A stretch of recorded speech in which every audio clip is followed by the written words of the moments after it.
So in my 40s, I've completely reframed or rejigged how I think about money and how I organise my money and how I plan my wealth.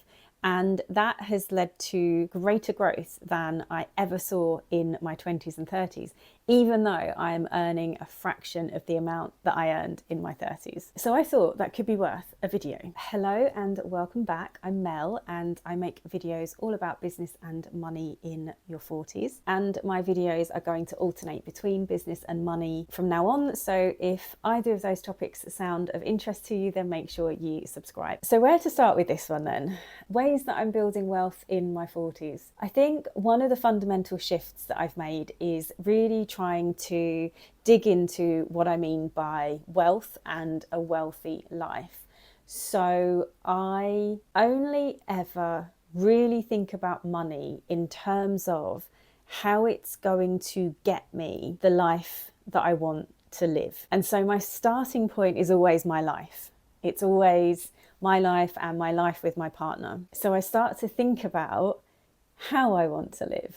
How do I want to feel? What things do I want to do? Where do I want to go? Who do I want to, do things with? All of those fundamental questions about life. And I start at that point, and I don't always have answers to all of those questions because I think that's impossible. And I do want to leave room for spontaneity and for life to just meander sometimes and not necessarily be completely focused on it has to be this, it has to be that, it has to be this other thing that I decided. But I do like to have an overall direction. And for some things, I can come up with something that's really detailed. So when I think about, what's my perfect day and my perfect week, I can do that quite easily because it's immediate. And I think to myself, oh, I want to go to this place and I want to visit there, and then I want to have a really nice lunch, and then I want to do whatever. So those tiny little details on a sort of daily and weekly basis, and sometimes monthly as well, I find that really easy. But then when I start looking further into the future, I have to really think hard about the things that I want in terms of what I want to do and where I want to go. And I think the how you want to feel is a more important one than I ever gave it credit for, because my automatic response, I think years ago, would have been, oh, I just want to be happy. And I think to myself, God, if I knew then how difficult it is to be happy and to be happy on a consistent basis, I don't think I would have ever set myself that as a target. In fact, I think happiness as a target I think you're setting yourself up to fail. I almost feel like happiness is a byproduct of some of the other things that we can actually aim for.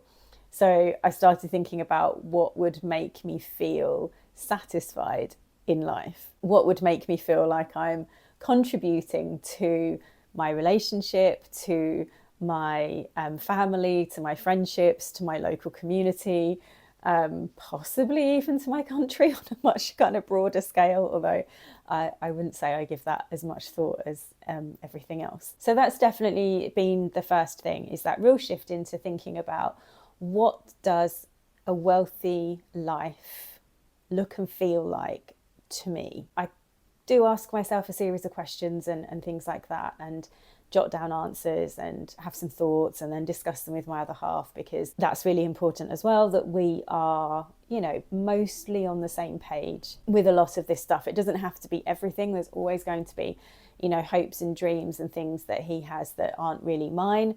And then there'll be the ones that are, joint goals and joint dreams and things like that. In fact, the more I'm saying dreams, the more I'm thinking I actually kind of put dreams in the same bucket as I put this idea of happiness, in that dreams and happiness can be really, really difficult things to set yourself up for. So by all means use that language if it works for you, but I would just be wary of it. And so, once that particular shift happened, I then got on to the practical side of things, the nuts and bolts of how am I going to make those things happen, and how do I need to approach my finances to ensure that I am moving in the right direction the majority of the time, because Nobody's looking for perfection here at all. And so the way that I have things set up kind of in my head, and it is the way that my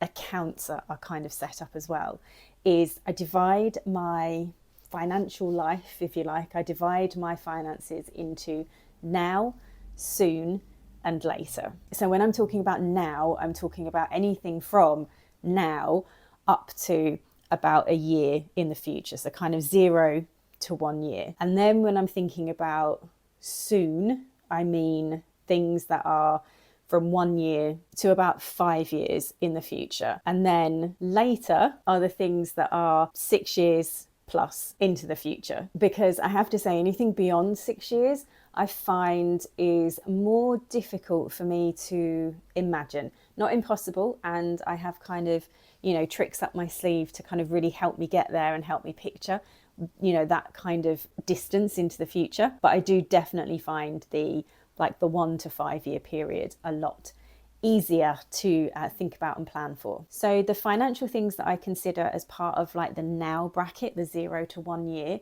that's when I'm looking at my income and looking at ways that I can increase that. And then I also include in that short-term savings. And so for me, that's things like something that is a little bit too expensive for me to just buy out of 1 month's wages, or 1 month's spending money from my wages. I mean things that might take me, putting aside £100 for 3 months or something, or where I just have to set money aside for a little period, a short period of time, and then I can go and buy or do the thing that I want to buy or do. So that's the sort of thing that I'm including in that category. And then when it comes to soon, that tends to be classic things like holidays and big birthdays and anniversaries that are coming up. Maybe a big home improvement project. Things that are going to take longer than a year to save up for, but are still something that I want to have or do relatively soon. They're kind of coming into that almost medium term savings bracket. And then in the later category, it's just all of those things that are just that bit too far away to sort of really imagine clearly and to have a really sharp focus on exactly what it is that you want and exactly how much money you need to set aside. So I'm working in kind of a ballpark figures for the later category. And really for me, at the age of 44, the later category is essentially semi-retirement and retirement. Those are the things that are kind of falling into that bracket. For others of you, it might be that actually in this day and age, you are planning to buy a house not in a few years' time, which is what people did, years ago. It might be that you're planning to buy a house in 10, 15 years' time, because actually it's going to take 10 to 15 years of investing your money to get to the point where you feel that you can afford to do that. So it's going to be different for everyone. But for me, I say it's going to be different for everyone. I think no matter what your age, retirement does need to be something that you're factoring in. But depending on your age, it might be retirement and a couple of other things as well that you're planning for in the long term. So I do want to make a video going into a lot of detail, sort of basically what accounts I've got for each of these different things. So what accounts do I sort of play around with for the now part of my finances, and what accounts do I have for the medium term soon part of my finances. And then I would really love to share what I've got set up for my long-term retirement or later on down the road finances. So if we bring it back to that question of how am I building wealth in my 40s, it's an increased awareness of what wealth actually means to me. It is setting up appropriate accounts for those different sort of categories that I've broken things down into: the now, the soon, and the later. And for me, it has been automating as much as possible. It has meant taking money every month and setting up direct debits and standing orders into these different accounts so that everything grows at the rate that I need it to grow to have and do the things that I want to do as part of that wealthy life. And it's been a lot easier setting all of that up and deciding how much I want to go into all of those different accounts, because I'm much clearer about what those accounts are for and, you know, what they are going to pay for. You know, there might be an account that is there for emergencies and peace of mind and to cover my income if for some reason I can't work for a while or my other half loses his job, you know, that type of thing. So there's, you know, a peace of mind account. It's also much easier to, you know, set money aside for a particular holiday plan that you have when you know specifically what it's for. It's a lot easier now making sure that all of my long-term retirement accounts are set up and being funded every month, because I have an idea of what I want my retirement life to look like now, and I know roughly how much that's going to cost, and I can start to work out what's going to be coming in from pensions and what's going to come in from investments. And once I know how much I need invested to give me the lifestyle I want, I can just, you know, kind of work backwards and, you know, work out how much I need to put into that investment product every month in order to achieve what I want at the end of it. And actually, really simple long-term investing is definitely something that I have lent into much more heavily than I did in my 20s and 30s. And, you know, it's a bit late in the day. If I'd lent heavily into it in my 20s, I would be in a much better position. But you only know what you know when you know it. And which sounds silly really, but it's true. And there just wasn't the level of information out there when I was in my 20s. It didn't come through to me from friends and family. I grew up in a working class household where investing was viewed as gambling because it was completely misunderstood. And the thought of when you're working really hard for your money and you don't have any generational wealth behind you and all of these things you've come from. My dad was in various children's homes as a child and teenager, and no stable home life whatsoever. And so when you're coming from that, the thought of putting your money into something and then the amount of money going up and down is truly terrifying. So I completely understand why the messaging about investments was what it was when I was growing up, but it now means that in my sort of my late 30s, or no, that's a lie actually, kind of mid 30s, started dabbling a bit, but didn't really throw myself into it. And then in my 40s, definitely playing catch up, but also realising it is in no way too late for me to invest and to grow wealth for my retirement. So